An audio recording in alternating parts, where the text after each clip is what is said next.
Bueno, ya bien.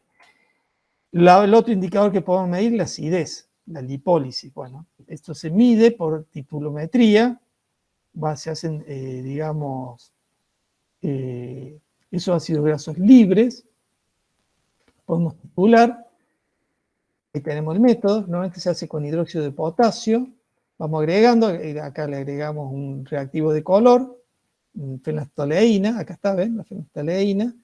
Cuando agreguemos el hidróxido de sodio, cuando se neutraliza, cambia a un color rosadito. Y en función del volumen de hidróxido agregado, hidróxido de potasio, podemos saber exactamente qué cantidad de ácidos grasos libres había. Eso se puede expresar como ácido palmítico, normalmente lo expresamos como ácido oleico. A ver, acidez. 282. Ácido palmítico, ácido láurico. Bueno, acá, el 282 es del ácido oleico, no dice acá justamente eso. Pero también puede ser como ácido palmítico o ácido láurico. ¿No? Lo que se usa en la industria de alimentos es como ácido oleico, que es 282. O si no, como acidez directa de hidróxido de potasio. Acá tenemos una curva de acidez, esta la hicimos nosotros en un estudio que hicimos de un aceite de maní.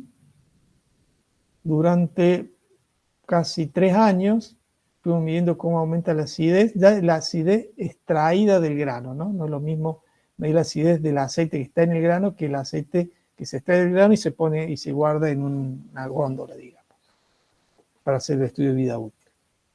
Es mucho más lento el aumento de acidez del aceite extraído que del aceite en el grano, que tiene mayor humedad. Va generando un aumento de ácidos grasos libres a lo largo del tiempo, muy lento el aumento, como ven es muy estable, es menor de 1, significa que es un aceite, digamos que varió muy poco, después de 3 años, si no tuvo procesos de autooxidación, ese aceite está en muy buenas condiciones. Bueno, los peróxidos que miden los procesos de autooxidación, esos peróxidos se forman en las dobles ligaduras de los ácidos grasos cuando son atacadas por el oxígeno, es una oxidación primaria, es un parámetro el más usado para ver la calidad de la grasa de un alimento. Normalmente para preservar estos alimentos hay que usar materiales de barrera, de alta barrera, eliminar el oxígeno del ambiente dentro del envase, se hace por barrido con nitrógeno o por vacío. Entonces tienen ahí un grano o un alimento con mucha grasa, lo envuelven con un material de alta barrera, le sacan el aire, reemplazándola por nitrógeno o por algún otro gas inerte, o sacándole el aire por vacío. De todas maneras, cuando hay una oxidación de la grasa, esto es lo que ustedes van a observar, un aumento de peróxido inicial por la oxidación primaria, luego va cayendo el peróxido, porque el peróxido a medida que se forma, pero también se va degradando después. Y cuando la velocidad de degradación es superior a la deformación, los valores de peróxido, ustedes acá tienen el mismo valor de peróxido acá que acá. Pero acá está iniciando la oxidación, acá ya está una oxidación avanzada, secundaria tienen. ¿Ven? Hay productos volátiles y no volátiles formados por la oxidación avanzada y ahí ya tienen sabor rancio. Los que se oxidan fundamentalmente, digamos, y forman los peróxidos, estos procesos de oxidación, son los ácidos grasos insaturados. Acá dice, no se lee bien, pero dice unsaturated lipid content, sería el contenido de lípidos insaturados. ¿Cómo va cayendo? Claro, porque se van oxidando. Aumenta el consumo de oxígeno, porque el oxígeno es el que ataca. Aumenta el valor de peróxido. Luego cae el peróxido, pero siguen oxidándose.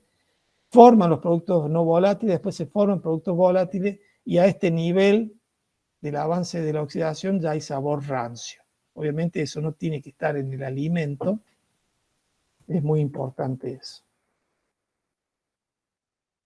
Bueno, nuevamente el mismo gráfico. También, dentro de esos productos volátiles, el que más se mide es el hexanal. Por eso acá tenemos el mismo gráfico recién, el del índice de peróxido, el aumento del consumo de oxígeno, la formación de compuestos, digamos, y acá ya a partir de acá hay polimerización y hay, digamos, sabor rancio, pero en la primera instancia es una oxidación primaria y a partir de acá ya tenemos una oxidación secundaria. Pero bueno, es tener en cuenta todas estas curvas. Acá lo ideal ya es un nivel este o este de acá, o a partir de acá es medir, a partir de acá diría yo, medir, además de peróxido, algún otro indicador de oxidación. Puede ser sensorial si se quiere, hay que tener un panel muy entrenado, muy sensible, pero pueden medir los volátiles, el hexanal. El hexanal, a ver acá, ven acá por ejemplo, estamos midiendo el peróxido, el tiempo. Y acá el hexanal, ¿ven? El peróxido aumenta, después cae. El hexanal va aumentando gradualmente, muy lentamente y cada vez más en el tiempo. Este es un indicador de oxidación secundaria. Acá, por ejemplo, relación que hay entre el peróxido, que sería esta curva más oscura, esta más clarita, es cómo se pierde el sabor del alimento. Que por eso digo, también pueden relacionarlo a análisis sensoriales. Hay una pérdida del sabor típico del alimento, claro, por este proceso que aparece el sabor rancio que tapa y el sabor natural del producto se va oxidando y se va deteriorando también. Bueno, los volátiles de oxidación, como les dije, se hace por cromatografía gaseosa acoplada a masa. Son los aldehídos de cetona. Usted tiene doble ligadura, se corta ahí, este pedacito que sale del ácido graso termina siendo una acetona, un aldehído, como puede ser el hexanal. Si ustedes midiendo hexanal, pueden ir midiendo los volátiles. El hexanal normalmente viene del ácido oleico. Midiendo el contenido de hexanal por cromatografía gaseosa acoplada a espectrometría de masa, pueden saber el nivel de deterioro por oxidación secundaria que hay en una grasa que forma parte de un alimento. Bueno, acá les agrego este comentario. Estos compuestos volátiles, aldehído de cetona, son los que van a dar el sabor rancio al alimento. Están muy relacionados a los sabores rancios. Son muy desagradables. Muchos de esos son radicales libres. Hay muchos radicales libres ahí, son muy dañinos para la salud. Bueno, acá tienen un cromatógrafo, el cromatograma sería lo que sale de la computadora, los picos, cada pico son distintos volátiles. Acá hay un volátil mucho más importante que el hexanal, el hexanal.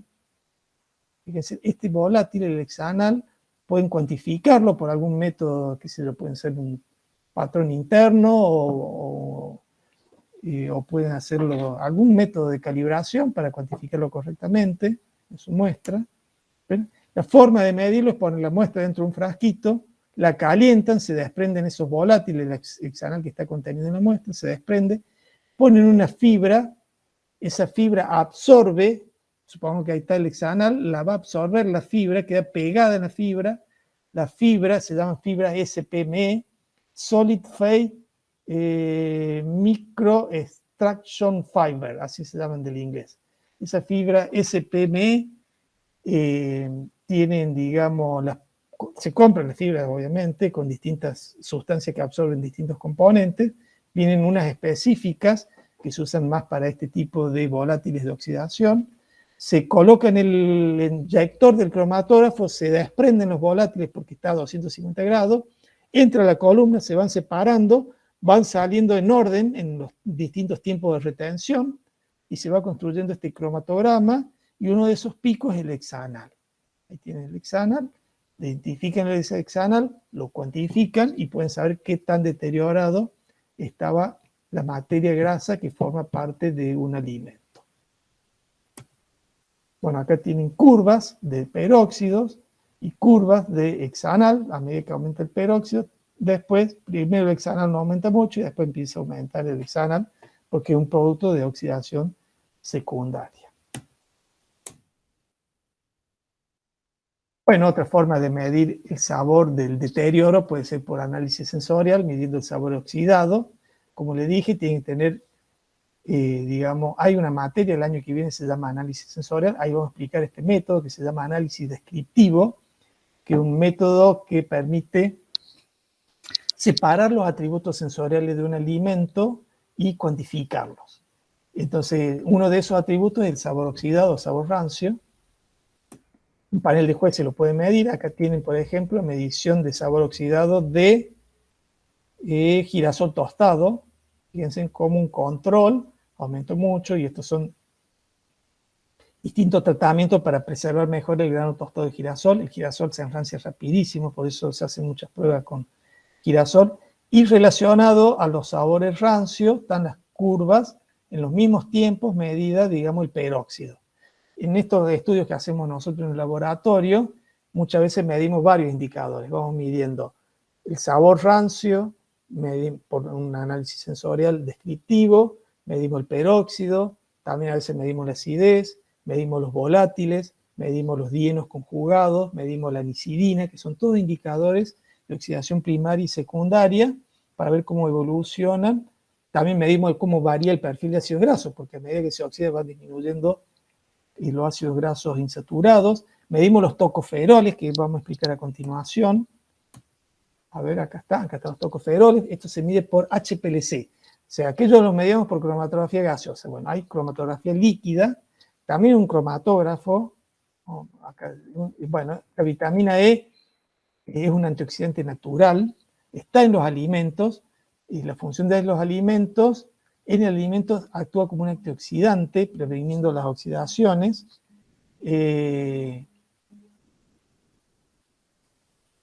Pero muchas veces se agrega a propósito, porque los mismos alimentos suelen traer naturalmente algo de vitamina E, nosotros le agregamos en la industria, vienen, digamos, como ingrediente para agregar, lo ponemos casualmente para preservar el alimento. Muchas veces se rotula como presencia de vitamina E, se lo vende como que tiene cierta cantidad de vitamina E, tiene que tener más de 10 miligramos, y a su vez sirve no solamente por el aporte de vitamina D que ustedes pueden hacer alimentos, sino también como para ayudar a conservar ese alimento, previniendo que se deteriore por reacciones de autooxidación. Estos tocoferoles ustedes los pueden extraer cuando extraen la materia grasa, extraen los tocoferoles, se extraen con solventes orgánicos, lo concentran y luego lo inyectan en el cromatógrafo líquido. Ahí tienen un cromatógrafo líquido. En este caso, el que arrastra los componentes es un líquido, por eso se llama cromatógrafo líquido. En cambio, en el cromatógrafo gaseoso, el que arrastra los componentes es un gas. Todo esto ya se lo vamos a explicar bien más adelante. Ahora me interesa que tengan una idea muy general de cuál es el método, el instrumento y el método, o la técnica. Entonces, aquel líquido, el que arrastra por columna, es el líquido que va a presión, por eso se llama cromatografía de alta presión o de alta resolución. Cromatografía líquida, porque son líquidos que van arrastrando por la columna, y se van separando en la columna los componentes, y luego salen al final de la columna en distintos tiempos de retención. Algunos componentes salen rápido, otros son retenidos más, se separan, pasan por el detector, y el detector determina la cantidad que tenía. En el caso de los tocoferoles se usa un detector de UV. Se va haciendo pasar, hay un haz de UV que va pasando y va viendo cómo se absorbe la radiación ultravioleta a medida que pasa ese componente. Y en función de la señal que da ese detector de UV, lo podemos cuantificar, en este caso, los tocoferoles. Tenemos la fórmula del alfa tocoferol, de los 4 tocoferoles. Acá tenemos un estudio que hicimos nosotros de cómo van disminuyendo. ¿Qué tocoferol dice acá? A ver, el alfa tocoferol. ¿Cómo disminuye el alfa tocoferol? Acá tenemos el control, y así cómo cae el control abruptamente a medida que avanza el almacenaje. En este que dice EC, este era un maní tostado, EC que tenía una cobertura comestible, va disminuyendo pero no tan abruptamente. Fíjense que acá terminó acá abajo, y acá este terminó con mayor contenido. Eso significa que a medida que se va oxidando, va consumiendo el tocoferol que va actuando como antioxidante. Luego uno que se le puso VHT, que tiene la cobertura, y VHT, que es un antioxidante sintético, sería este. Fíjense que también va cayendo, pero mucho más lento. Anduvo mejor que el tocoferol. Y luego tenemos el mismo maní tostado, sin cobertura, igual que el control, pero almacenado en una bolsa de alta barrera al vacío. Este es el que mejor se conservó, prácticamente no varió. Es decir, que sacándole el aire y teniendo un material de alta barrera se logra una muy buena preservación del alimento. Bueno, era un poco para contarles algunos métodos de análisis, vayan conociendo algunos equipos y las aplicaciones que tiene estos métodos de análisis en la industria de los alimentos, en el desarrollo de alimentos, que creo que, digamos, es lo que ustedes van a utilizar en el futuro.